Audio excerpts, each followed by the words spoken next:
Welcome to the our second webinar on diversity, equity, and inclusion. The first one we started last year, sometime in September, in which we talked about what DEI really is in organizational context.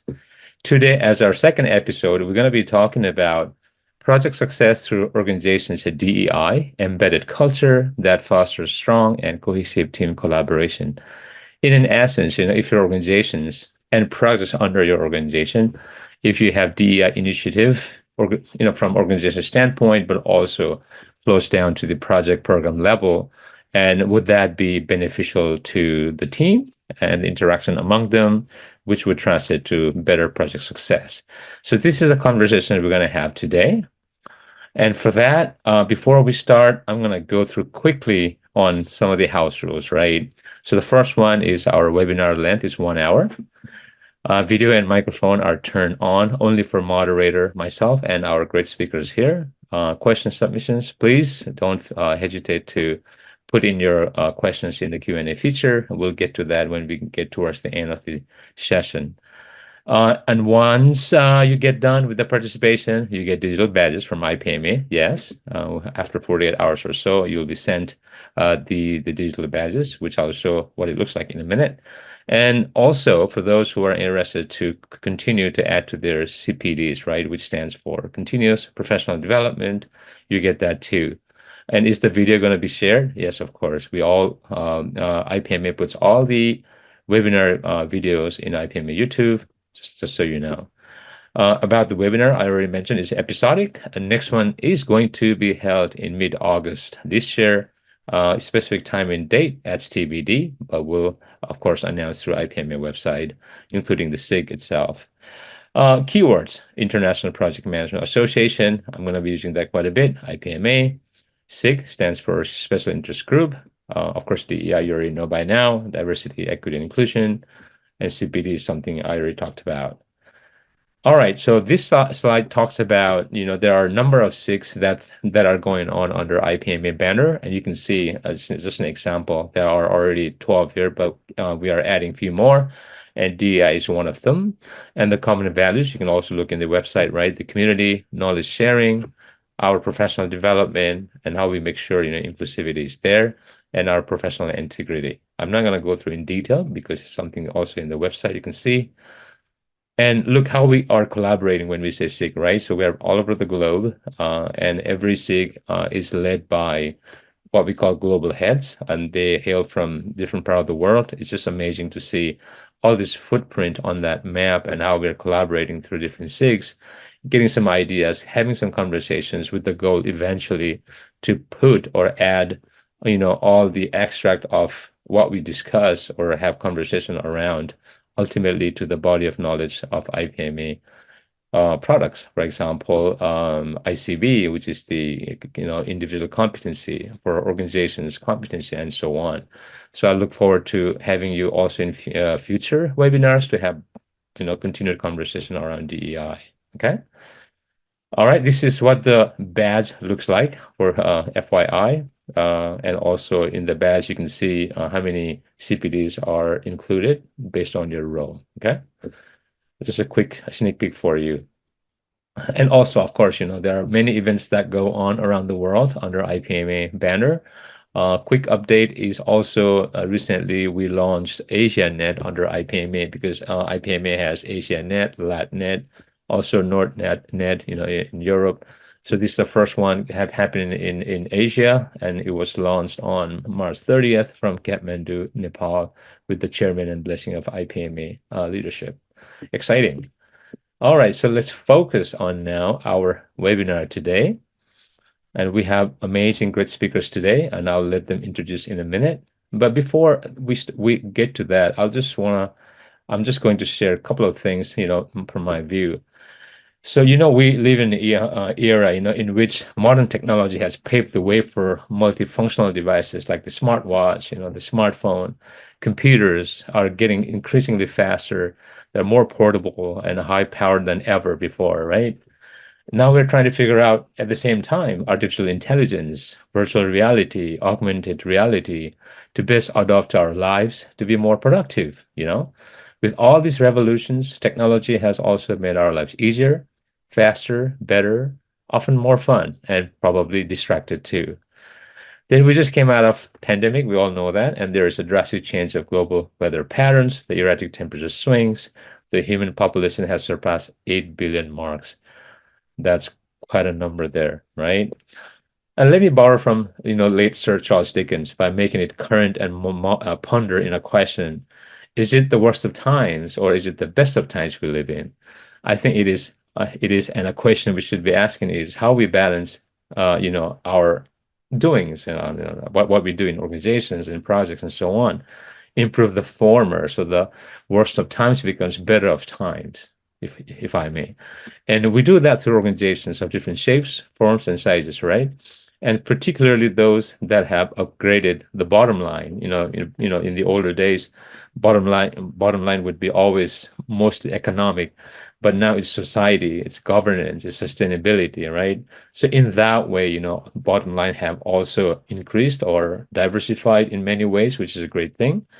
And mark my word, if organizations are not healthy, they will be limited to achieving what they set out to solve the problems that will curb the worst in our future generations' times. With that, I would like to now give the floor for our speakers to introduce themselves in the same order you see on the slide, if I may. So, Anu, if you're here, can you hear us?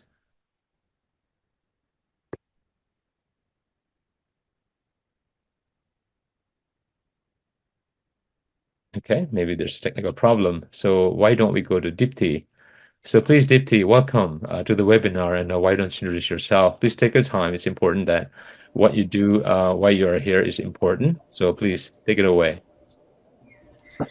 Thank you so much, Tikajit ji, for inviting me in this wonderful platform. Because, as I said, when I met you in person, at that time, I clearly told you that I'm really passionate about DEI and its initiatives.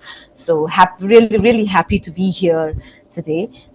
So, yes, I am DP, serving as a commercial HR strategic business partner for sales and commercial in Coke, Nepal Coke, and I've been in the system for the last 10 years. So spend my, with for a decade in Coke, and prior joining Coke system, I began my career, my journey in the HR domain in two other organizations, and in the overtime I've been able to nurture my HR management skills across these two organizations, evolving from HR officer, then to HR manager, and now to HR strategic business partner for the commercial role, for sales and commercial function.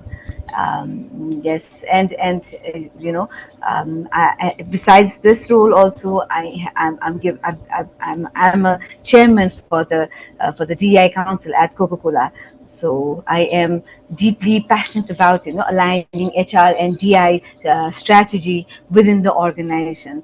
And our goal, especially my goal, is to cultivate the environment of inclusivity where each and every individual can be their best selves. So, and on the besides professional, in the personal arena, I'm a married and I'm a mother of two young boys. And for me, family comes first, and I cherish them dearly. And my friends often describe me as a very approachable, friendly, and a naturally disciplined person. So yes, yes. And with that note, I think I also would like to share that, on a lighter note, that the fun fact about me is that I'm really scared of cats. I don't know. There's no rational behind this, but I'm really scared of cats, and I'm fond of buying shoes for myself. So yes, that's about me. Thank you, Tikechi. Thank you, Dipti. I'm not promoting Coke here, but I prefer Coca-Cola over Pepsi. So you're all welcome on that one. Thank you for Thank you so much. sure. All right, so let's go over to Asmita. Please take it away. Thank you, TKG. My name is Ashmita Manandar, and I have been working in media, print media, and communication, development communication landscape for the last 10 years. In that sense, it's very checkered, my professional journey. And when I was in the media, I mostly worked on the culture and social themes as an editor. And with development communication, I've worked with government agencies as technical assistants, and currently I'm doing so as well. I am currently communication and knowledge management manager for Swiss Contact, specifically for project that is Nepal Vocational Qualification System project, and it focuses mostly on skills development and employability in Nepal for Nepali youth. So that's about it for my introduction. And since Dipti has also entered into the personal arena, I would just like to say that I am also a poet. So that's about it for me. Thank you, Asmita. Anuji, can you hear us yet? Or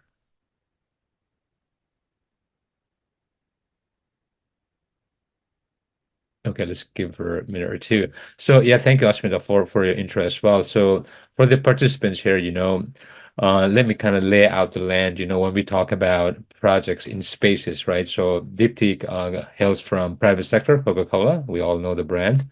Asmita, on the other hand, comes from development space. So when we say development space, it means lots of things, right? So nonprofits, international NGOs, for example, multilateral, development banks, regional banks, so on. Their focus at times will be more in development of communities, for example, including at times human crisis, right? So just to have the clarity when we say developmental private sector projects and including humanitarian crisis. I hope that helps for clarity. I got a Q&A. Hello, Mohammed. Okay. Welcome. Sure.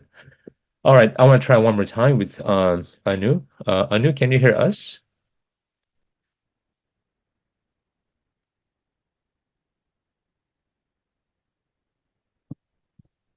All right. I think she's having some technical issue. Let's go on to the questionnaire now. We're going to go through, that speakers will talk to. But before that, as you can see, right, so on the onset of launching the IPMA AsiaNet just last month, we wanted to focus the conversations of DEI from Asian region, particularly the leaders of their own respective organizations, who are either working in Nepal or outside of Nepal. And Anu, who is not being able to connect here because of the technical difficulty, she works in Washington, D.C. for an organization.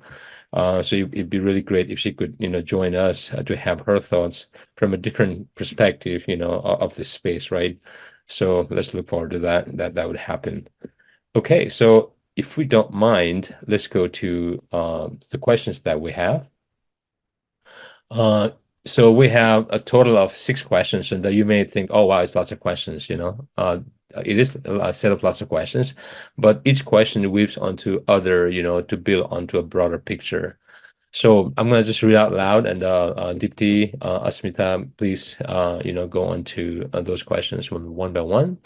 The first one is, what does DEI mean to you? So again, last year we talked about what DEI in organizational context in general, right? Try to define what it is really and what it entails. So today, for each speaker, what it does mean to her. And the second one is, where is your organization currently in DEI initiative? Is that something recently started, or has been already there for some time? From introduction, we kind of got the idea, right? Looks like it's already going on, which is great. And which department or team in your organization heads the initiative? Limited to HR. In some cases, HR takes the lead on DEI or dedicated special team. In other organizations, there would be, special team to kind of drive that initiative forward, or executive leaders, or a combination of all, right? And the fourth question is, how are your cross-department colleagues from department to department, even under department, group to group, they're responding to such initiative? And the second last question, so IPMA SIG DEI team strongly feels that DEI sets the stage for improved and safer social interactions among the team.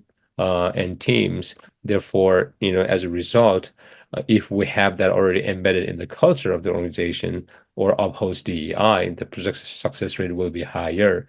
In other words, right, inclusivity of different race, gender, and having diverse team, which if you do a Google or if you do research, it tells or informs us that the more diverse the team members are, the better solutions, options that we can come out with any particular business problem we're trying to solve, as an example. And finally, any emerging, practices that happen. So when you actually have your initiative going on, you apply, there's feedback sessions. I would think, out of that, any interesting emerging trends that may have, come about, that's something also I would like speakers to share. But this has questions yet. So Dipti, we can go one by one. Please, your turn. Over to you again.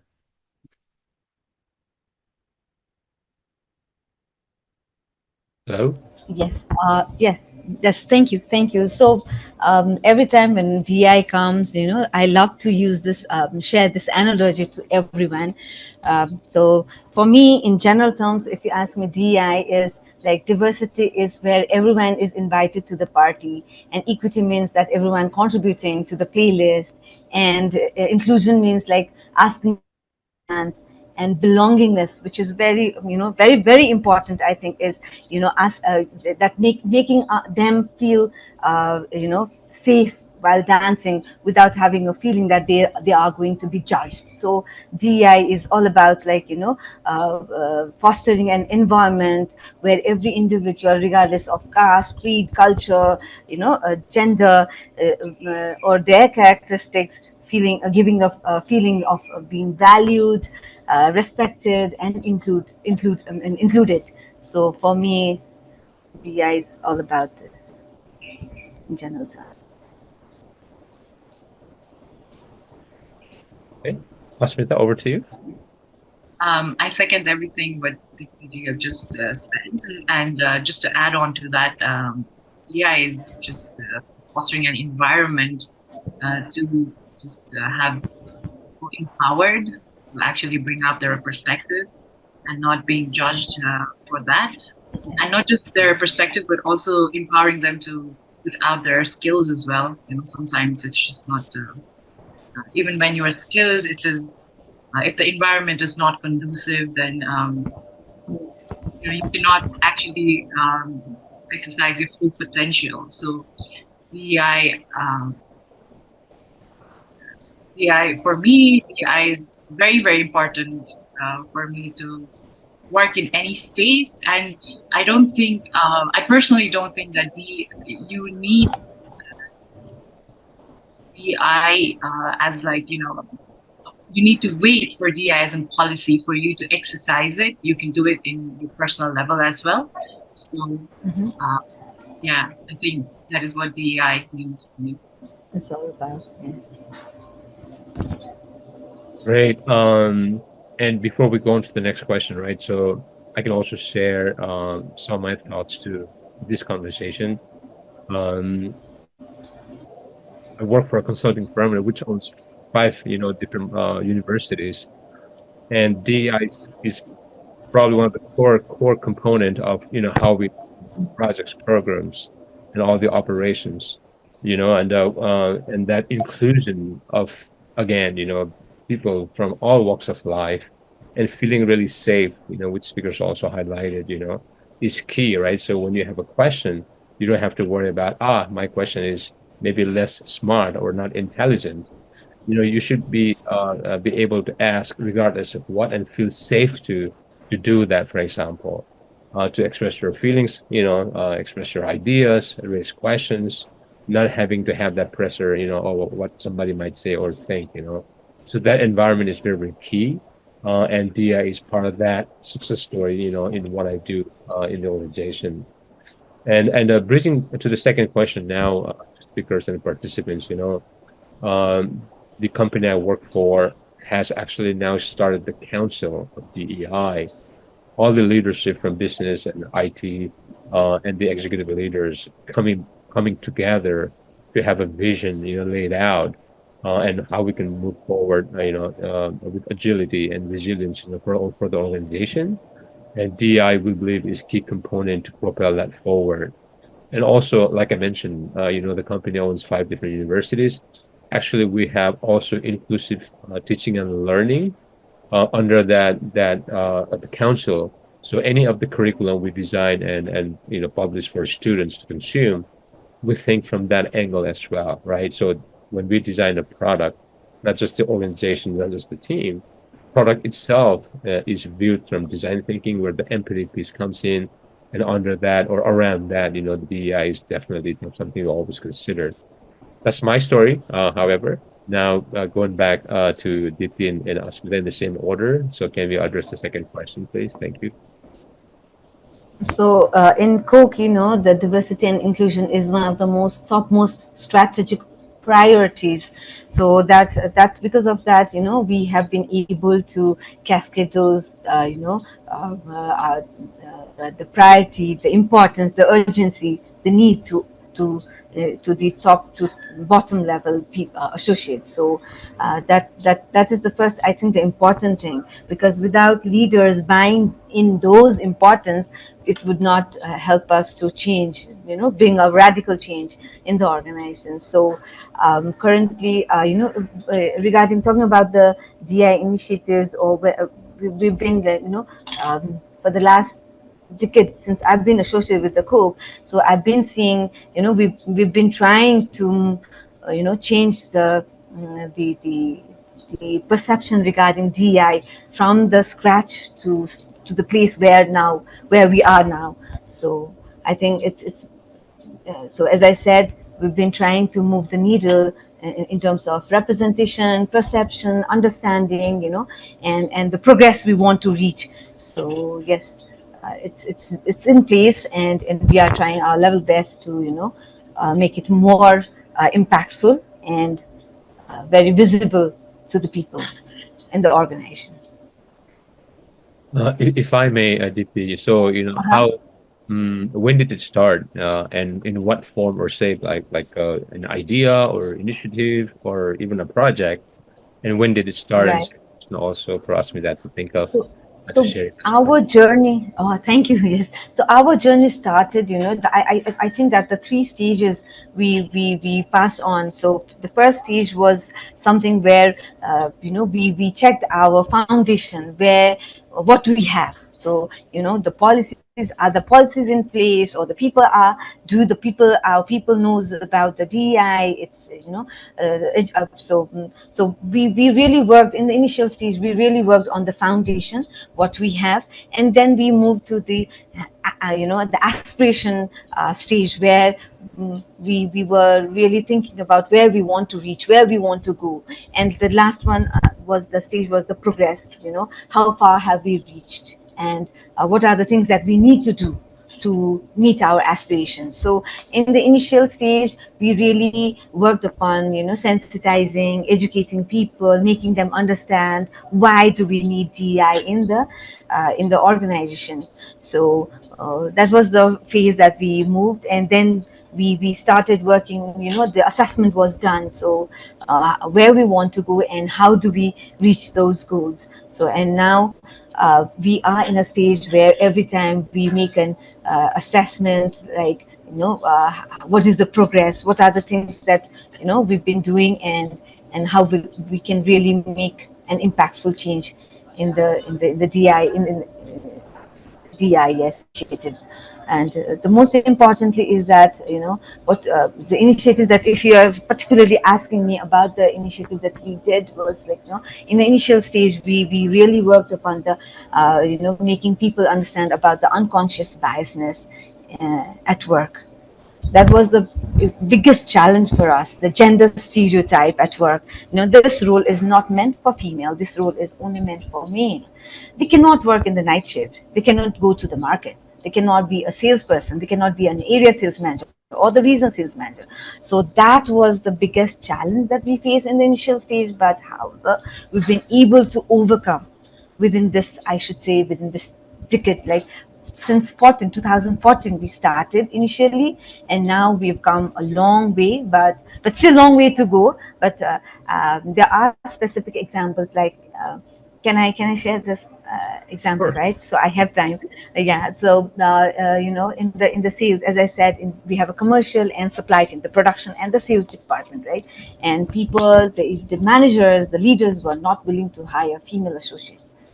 And so, but as I said, so many, we conducted so many sessions to them. We really helped them that we can hire and get the results that you guys are looking for. So finally we were able to start from the scratch, like hiring the frontliners in the commercial role. So in the meantime, we were investing and developing our frontliners, who get outsourced to third party. And whenever there is an opportunity to hire a sales officer, we the the HR team and the DI team really vouch for the best performing frontliners to get the opportunity to become the sales officer.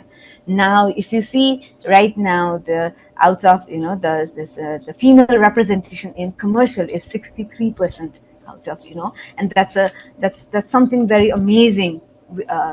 We've done, and out of that, we've been able to. That's the numbers that represents the female talents there. But now the opportunity, after giving the opportunity to become the sales officer, now these sales officer has we've been developing their competencies, their capabilities. Now they've become the first area sales manager.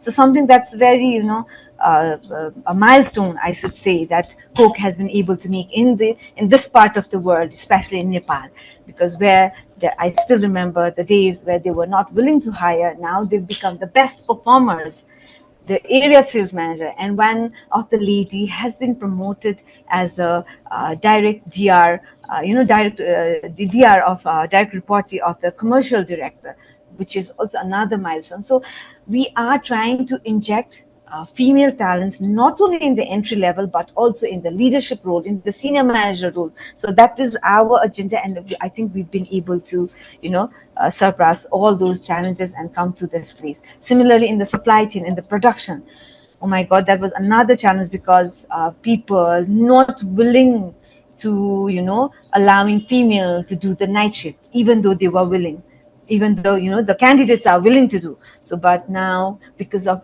yes, there were some instances where we need to work upon, like the environment, the night shift security, safety. There's so many things that we did, we corrected, and finally now we have the female associates in plant, in production, and in QAC. That's something related with the quality department, so who are doing night shift, day shift, and they are in a operators level, they are in a regional QAC manager level. So which I think we are really proud of, and we need to continue doing this.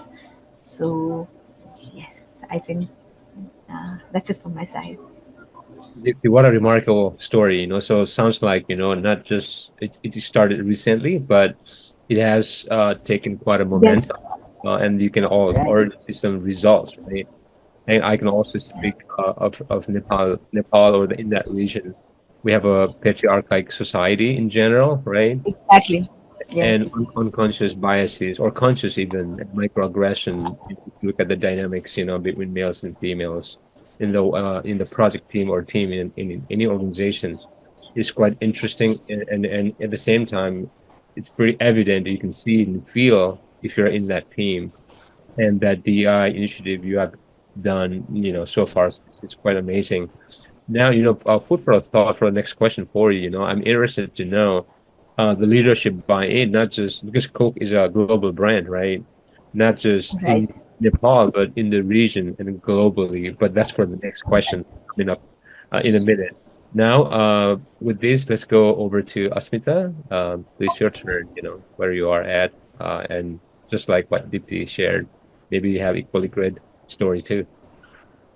So, um, when I talk about Swiss Contact, we have a very good DEI initiative in place, and we also have to go through this uh,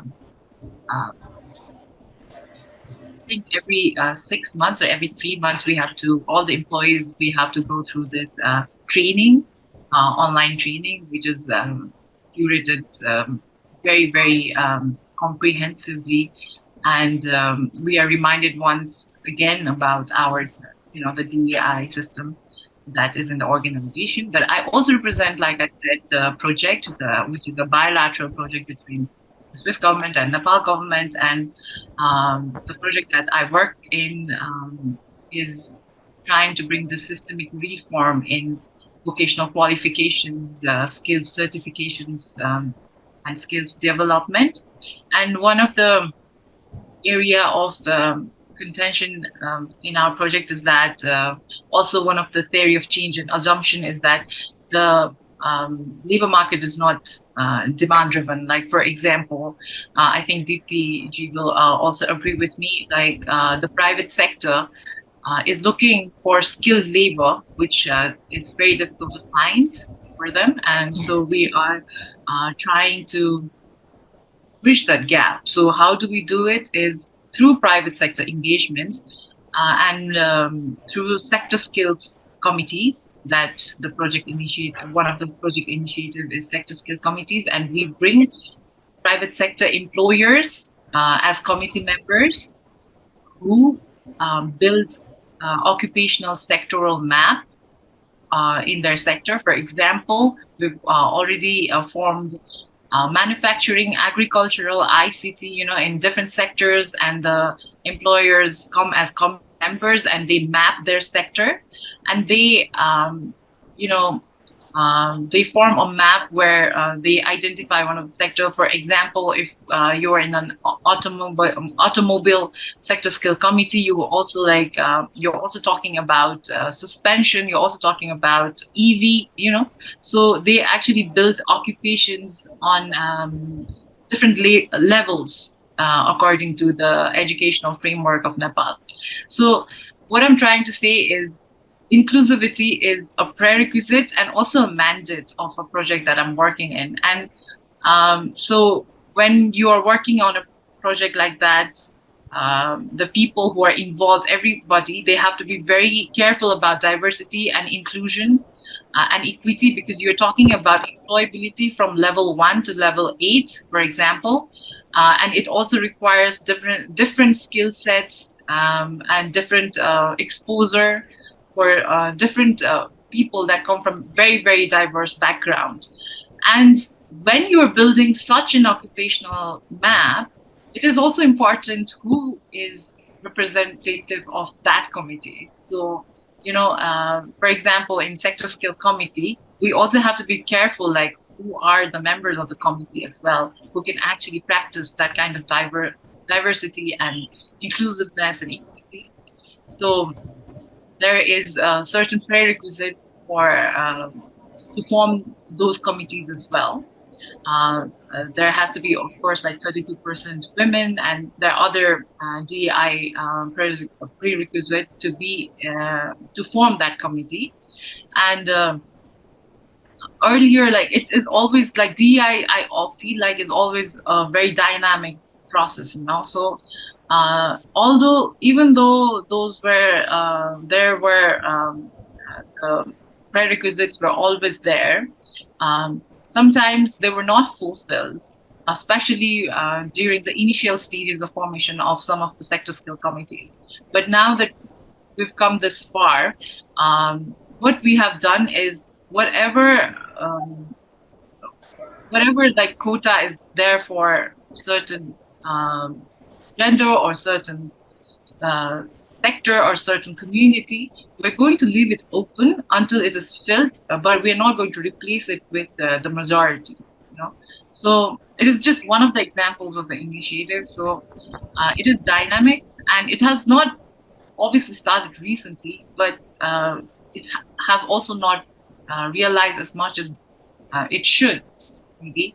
But it is progressive, and everybody involved from the both of the government sides have realized that it is important to include diversity and inclusiveness in all of the initiatives.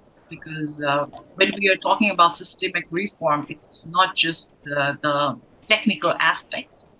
It is also how you bring about that technical aspect by including everyone. I guess so.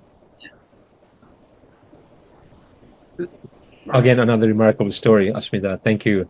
So, now we're talking about collaboration of two different governments, Swiss and the Nepal government, and they're doing projects, programs in Nepal. I can only imagine, some of the contrasts we may have culturally speaking, and going back to earlier Dipti's comment, we touched on the, patriarchic society and how all the nuances around it, it would be so fascinating, I think, what the project team in the ground level or the program or whoever is involved in that, your program overall, how about that, I think it'd be so good to hear from you as well. But that I think dovetails well into the third question, and we'll go around the horn, right? Dipti first and you. But before we do that, just for clarity, right? So when speakers are saying G after a name, like my name, and there's a G associated after that, it's a cultural nuance, and out of respect, For example, if you go to Japan, for a man, you say John, but it's not a Japanese name, but I'm just giving an example.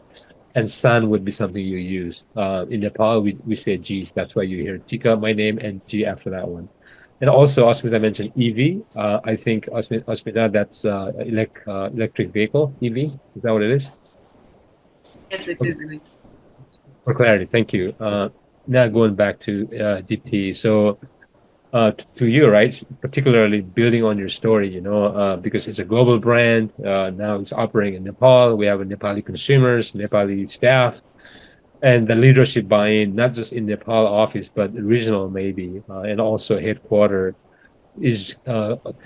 I guess my question for you to respond to and share to the participant would be, is that all the way up, top down, or is it's regionally more? If there's any kind of sort of a misalignment there, maybe that's also something if you could share, that'd be great. So over to you, Diti. Yeah.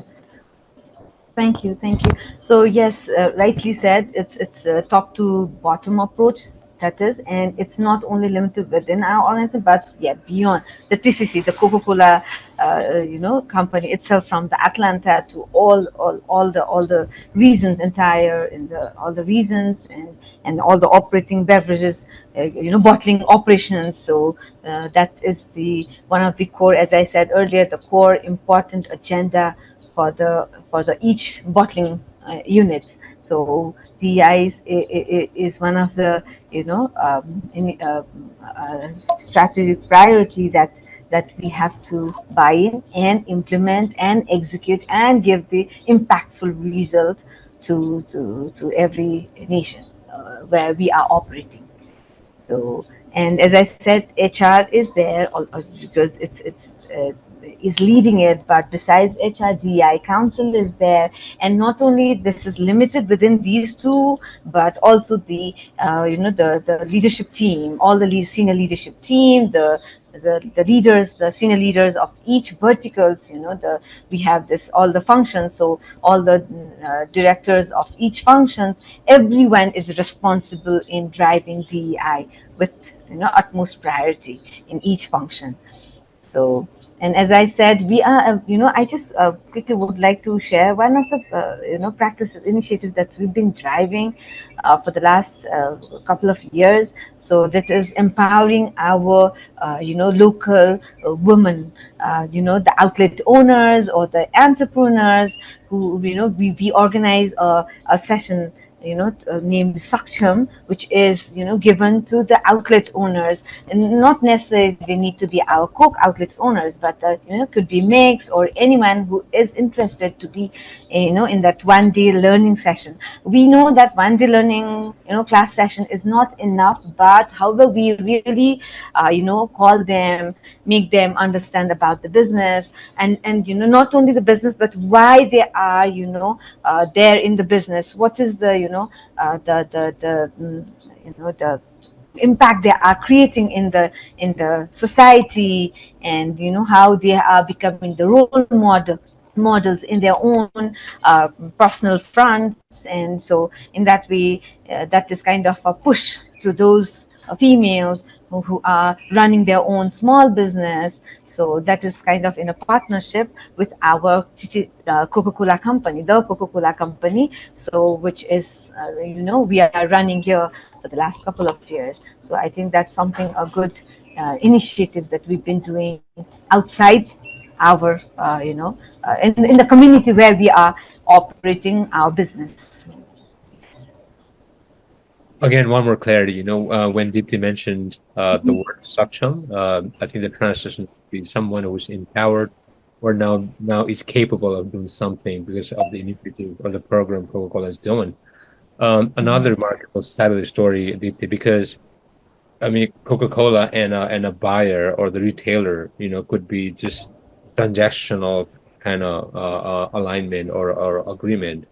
But the looks like, the interaction is not just transactional. You go far enough and make it more transformational in the sense that, what she or he is trying to do, trying to understand his or her entrepreneurial idea and help them become, again, successful, capable or being able to do whatever his or her vision is. And that's quite remarkable, right? Sometimes we have the vendor, we have the supplier, and the company or the buyer or the seller is very mechanical relationship wise. I think that this organic sort of a relation with the retailer or wholesaler, whatever the case may be, I think that's definitely one takeaway out of this webinar. So thanks again for sharing that piece of story. Now going to Asmita, your turn, please. Yes, I was. You were absolutely right. I was coming into the complexity of working with local governments and also like fulfilling expectations of local governments when it comes to a bilateral project. But there's also being a bilateral project also comes with an advantage because it is an agreement between two, uh, you know, countries. So both of the countries have actually, um, they come into a contract saying that they want to fulfill these obligations that have been like written in the contract. So in Nepal, what we know is the documents are very progressive than what is actually exercised currently. But I'm not. It's not a complaint because when the documents are progressive, we can actually move forward a bit. So for us, for a bilateral project, a project document is actually something that we refer to now and again. And I feel like DEI initiatives, whatever DEI initiatives have been mentioned in the project document, it has been recognized, it has been, embraced by even the implementing unit, that is the Nepal government unit, Nepal government. And I feel like it should be the DI initiatives even with the project initiatives as well. It has to be as ambitious as it can get because that is how we can actually get to a certain point where we are actually satisfied with what the initiatives has achieved when it comes to working with the government counterparts, I would say. When I talk about the organizational level, in an organization level, it's not just limited to HR. It's actually, it trickles down to even the project initiatives, even the activity level as well, the DI initiatives. And referring back to my previous example,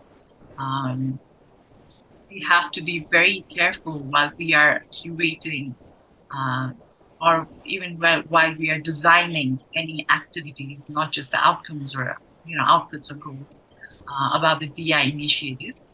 And so that's about it. And also, it's even in an organizational level for us, we have been told that everyone, all the employees, are actually responsible to uphold the DEI initiative of the organization, and it's not just HR. But if we have some grievances, of course, there is a chain of command where we can always go.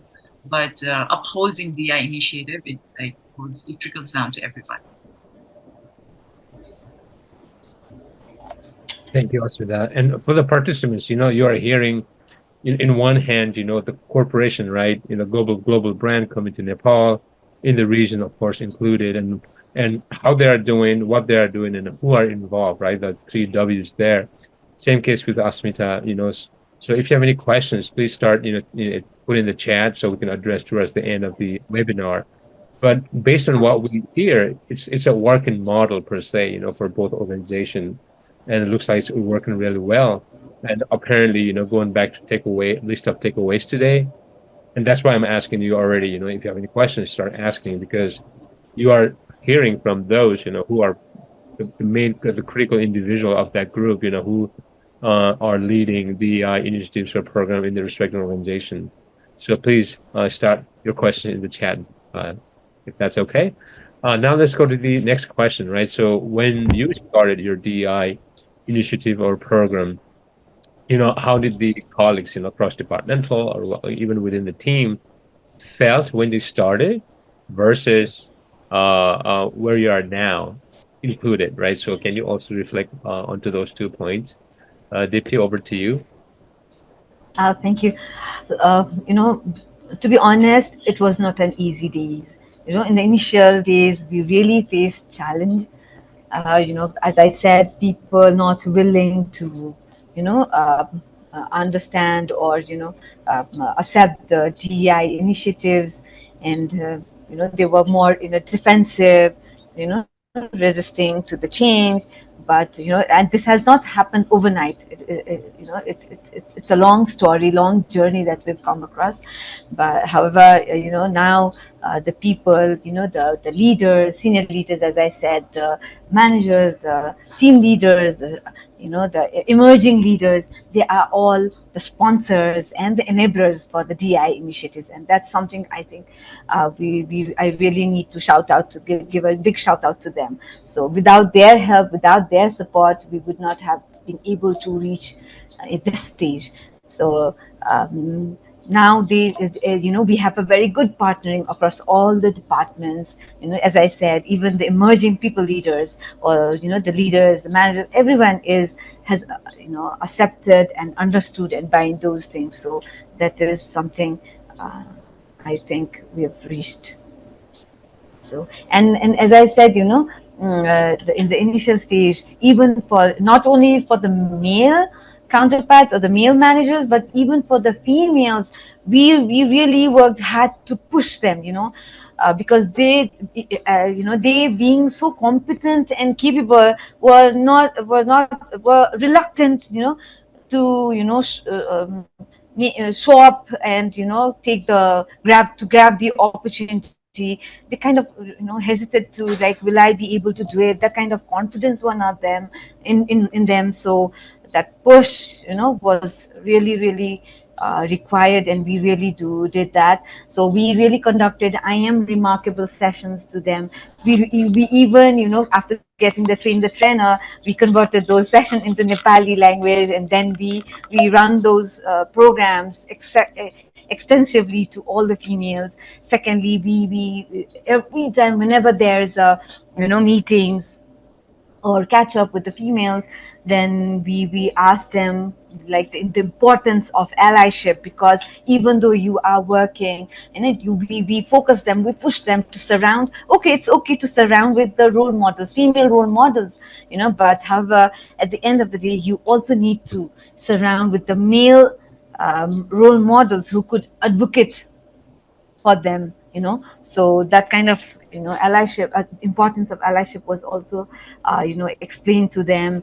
And we have it's been 2 years that we've been running a program called Together for Better, and it's limited with with the regular employees of Coke from Nepal only, where we invite all the female associates across the function, every Sunday of first Sunday of every month, and where we have experiential learning there, because we have we've made a separate teams for each month. And in the in that forum, the people, these female talents, share their experience, share whatever, maybe a programs of, a session on leadership, or any topic, whichever they feel like sharing it. And during that presentation, amongst these 80 female associates, they are building their confidence, they are building their, their presentation skills, and they are knowing now I can also present themselves in the big forum, big arena, beyond these 80 females. So this kind of session, this DI forum and HR is conducting, is becoming a real good example in the Coke system also, because this part of the world, as I said, they hesitate to, showcase what they are doing, the best things they are doing. So in that way, I think we are coordinating across the function, and even those managers, as I said, are the sponsors, are the enablers to create the environment of inclusivity, empowering the female associates, not only them but themselves also. And one biggest thing that I've realized during these period is that when after have partnering with their female associates, and after getting the good results from their female counterparts, they are realizing that having a diverse team is so essential, because on the table they get the different perspectives, the different new ideas, and with that their team themselves are being able to perform, and set the the achievements. So I think somewhere this is creating a greater impact in our organization. So yes, thank you. Over to you, Asmita ji, or maybe Tikaji. Yes. Go ahead, Asmita, please. I totally agree with Dikji, because DEI, if we put it just as a moral imperative, it may not go down pretty well with many people, but it is also a very good business strategy. I mean, when we are in a professional environment, we our lives are easier when other people around us are also efficient. So the collaborative environment that DEI promotes, it's advantageous for everybody. And although some people may be hesitant, when it comes to ideologically identifying with DEI initiatives, but when they see for themselves, like Deepti just said, when the diverse environment actually made other people's lives easier as well, and they were also very appreciative. They were also promoting such kind of environment. Then that is where the victory lies in, I feel like.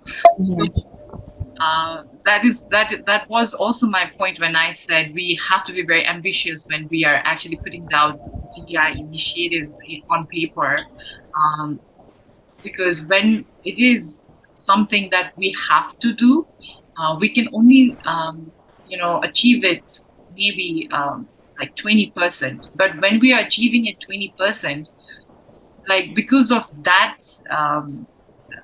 because of that implementation of that 20%, we can actually see people getting influenced, and also appreciating what DEI initiative can do in future as well. Like going ahead, there will be more people who would be more agreeable towards DEI initiatives. So when we are talking about cross-department colleagues here, for me it is the government counterparts, like the government counterparts of two different governments. So because the project has to be inclusive and diverse, and it has to cater to such beneficiaries, they have to come with an inclusive idea, but they may not actually, be convinced in a personal level. But professionally, they have to have this front that they have a very inclusive idea. They have a very, they support diversity and everything. So, and I feel like that is enough for us to like roll the ball for now. Sometimes, and when this initiative actually takes over, then this thing that I said, that it's not just a moral imperative, but it's also a business strategy. The strategy will actually bring about more change. I feel like so. Yeah. Oh, great. So I'm gonna go in the order from Dipti to Asmita. So, Dipti, in your story, you have an initiative or a program. You hand it off to functional manager and tell them, go, do it, whatever you need. I mean, if you don't have the enablers, right, ambassadors, if I may, to bring that Yes. change would be incremental. And like you said, initially, both male and female counterparts felt very, I guess, difficult or uneasy Right. or even uncomfortable. But over time, I think you have ironed that out with certain programs again, right? Like making them feel, hey, I'm remarkable. And every month you're actually meeting on Sunday to empower, the team Yes. members overall. So again, this is of course takeaway for participants, having the enablers or ambassadors and running some programs because change is going to be difficult at times and very incremental. And now let's loop also, the final two questions into one. I'm gonna also comment on Aspen in a minute. So the question would be now, looks like it has become a culture. If you have heard about Peter Drucker saying, culture eats strategies for breakfast. That if you don't have culture as such, you try whatever in ways, but it may not stick, right? Because if unless it becomes a culture, then people respond to organizations as per the culture. So the last two questions combined together, TPZ in a minute, do you think it's part of the culture now? People immediately feel when new employees come in and join your team, they already feel it. People feel comfortable. They do it like second nature now. Every month we meet, we respect much more than before. We didn't have the initiative for DEI. That's the question for you to answer in a minute. Asmita, so question to you is this one. So Coca-Cola is going to stay there, right? It's a global brand, multi-billion-dollar company, a top-down, initiative, and it's going well. For you, there's a temporary arrangement, right? So after a certain point in time, Swiss government will move on, or the contract or the program would end. What do you think the residual or the impact that you may have started now would propagate down the road? In other words, the last question, right? Um, has it become sort of, or when you see, does it look like it's becoming a culture within the Nepali government counterpart? So in that order, but Dipti first you, and then Asmita can respond. And we got 2 minutes, by the way, so it's going really well. So no questions in the chat. So yeah, let's continue the conversation. Dipti, over to you. So yes, this has become now a culture because if we want to want to make the Coke a great place to work, or inspire young youth, Gen Z, and the millennials to be part of our organization, we really want to. Then we have to. It's a must, not a have to, but a must. DI should be part of our culture, and we have already started the journey, but as I said, we have to. It's a long way to go.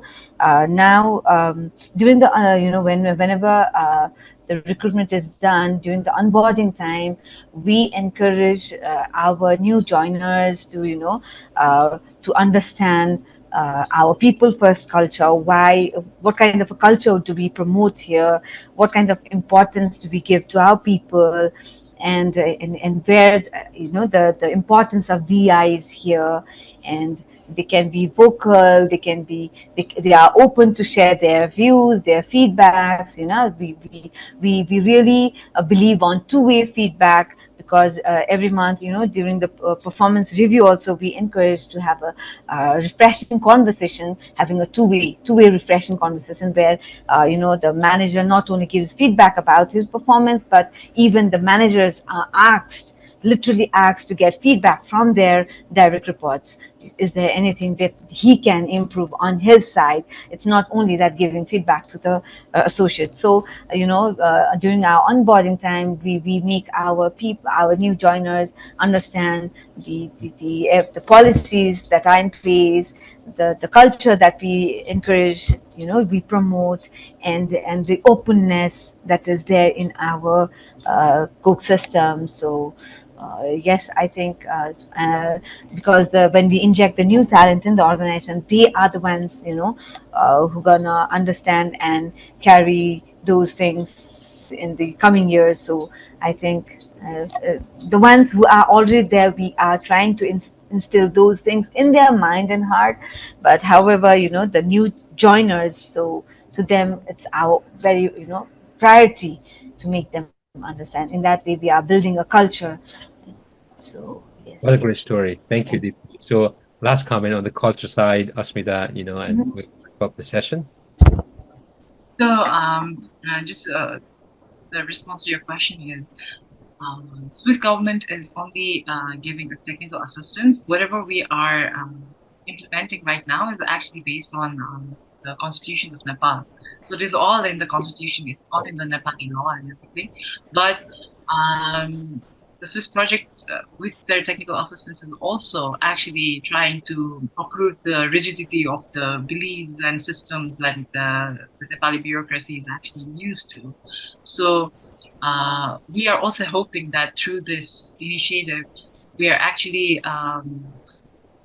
successful in doing that, so that whatever is in the Nepali constitution, whatever is in the Nepali law, is implemented as fairly and legally as much as possible.